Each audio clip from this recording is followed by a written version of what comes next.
dalam Al-Quran yang mengatakan kami membuat kamu lupa dengan ayat yang kemarin, lalu kami gantikan dengan ayat yang lebih baik. Ada nggak ayat Quran yang begitu? Nasak mansuk, tahu nggak? Nasik mansuk. Ini bang. No, gimana sih? Sebentar saya tanya, abang tahu nasik mansuk nggak? Gini bang, kalau di Sebentar dulu bang, abang tahu nggak nasik mansuk? Tahu nggak? Apa itu? Saya kurang tapi jujur Nah, saya terlalu berpengalaman juga. ada ayat di dalam Al-Quran bagaimana Muhammad itu dibuat jadi lupa. Bagaimana mungkin jadi lupa, orang dicatat kok. Itu sebenarnya cerita kalian itu bertentangan dengan Al-Quran itu sendiri, bang. Sebentar ya. Ayat apa dan surah-surah. Baik. Benar ya. Supaya yang ya. bawah itu kan dia juga lihat bang. Bentar. Coba kita flashback, karena di dalam Al-Quran itu gimana pun bang nggak akan bisa mencari celah. Karena Al-Quran itu dari sang pencipta yang sebenarnya, jadi nggak mungkin ada celah Al-Quran. Sampai kiamat pun nggak akan pernah ada celah. Nggak akan pernah ada celah bang. Alhamdulillah itu bang. Bukannya membanggakan Al-Quran, tapi memang Al-Quran. Iya, masalahnya abang nggak tahu ayatnya, masalahnya. Oke, di dalam surat Al-Baqarah. Di dalam surat Al-Baqarah ayat yang ke-106 bang. 106. Oke, kita sambil santai ya bang di sini. Ya, silakan dibacakan bang, yuk. Oke. Saya coba. Coba lihat 106 tadi bang. Ya, Al-Baqarah 106. 106. Kita runut ya bang ya. Kita jangan membaca sama juga kayak orang Islam bang. Kadang membaca ayat Bible kan ambil comot ayat 1 lalu mengartikan juga. Baik, silakan, yuk. Saya tunggu. Ke atas kisah-kisahnya ya kan, kita runut bang. Ayo, silakan, yuk. Satu ayat kita comot bang gitu bang. Silakan. Ayat yang kami batalkan atau kami hilangkan dari ingatan pasti kami ganti dengan yang lebih baik. Nah, atau yang sebanding dengannya. Tidakkah kamu tahu bahwa Allah Maha Kuasa atas segala sesuatu? Oke, berarti dibikin nggak mereka jadi lupa? Sebentar. Jangan kita comot satu ayat tadi kan? Oke, silakan. Kan silakan. Jadi kita naik ke atas bang, ke 105. Kita baca lagi kan.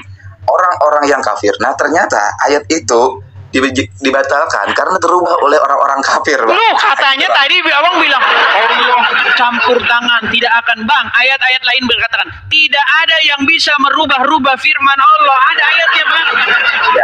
Iya bang, sebentar bang. Nah, supaya abang jangan gagal paham. Di sana Allah menerangkan dan mengajarkan. Al-Quran ini pengajaran ya bang. Bukan, fokus dulu ke sini bang.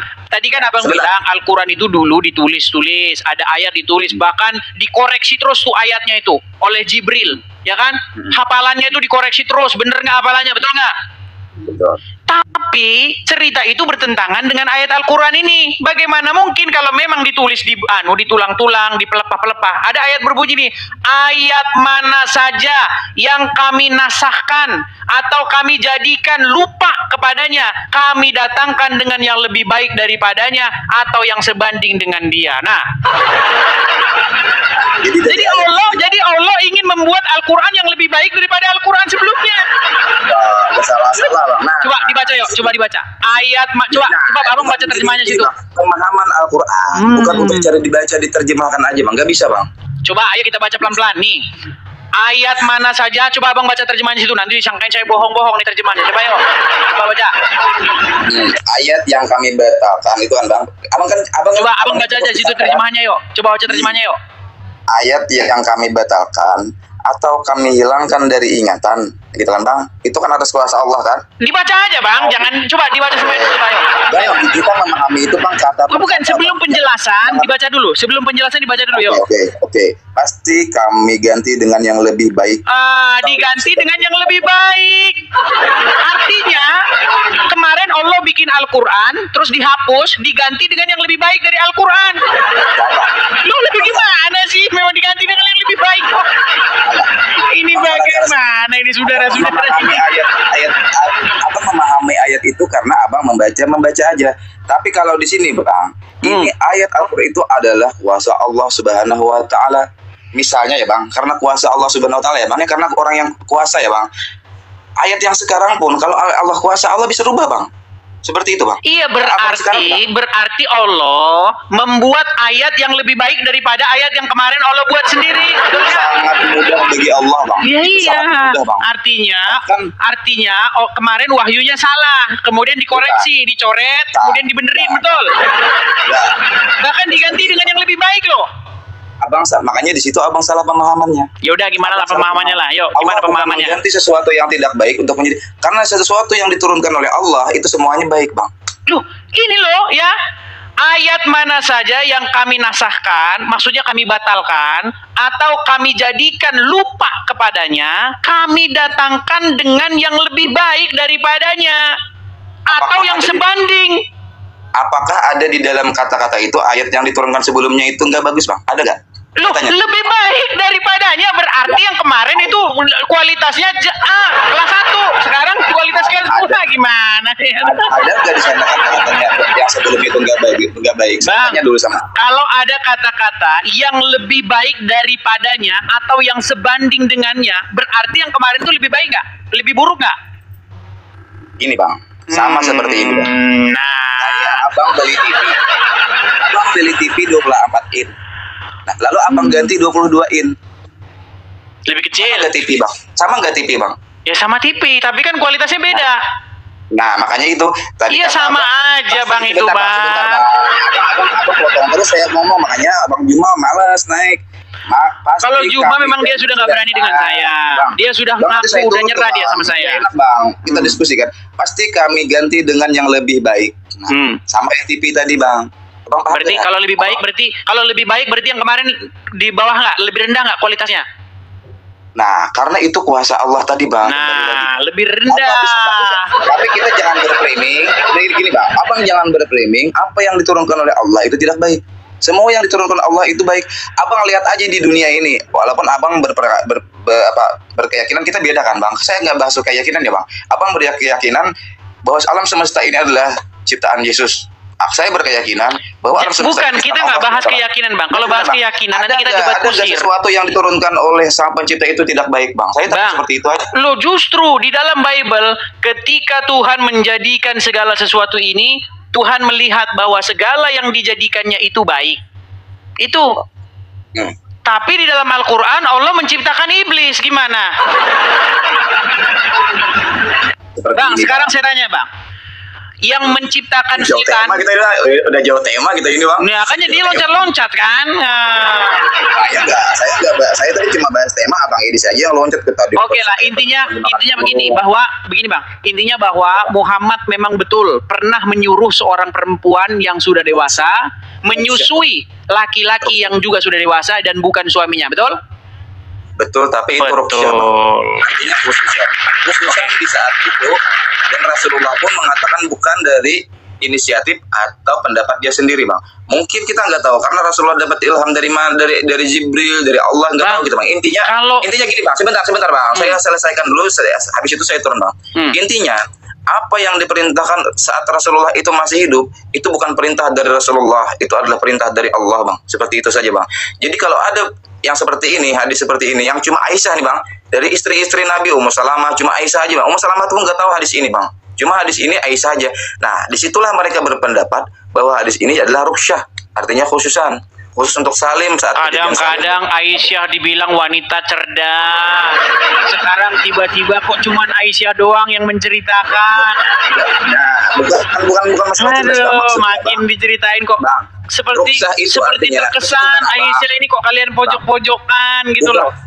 Saya nggak ada mojokan Aisyah. Saya mau menceritakan tentang rukhsah. Artinya Nabi tidak menceritakan kepada semua istrinya tentang ini, tentang mengajarkan padahal ini kan perempuan nih, Bang.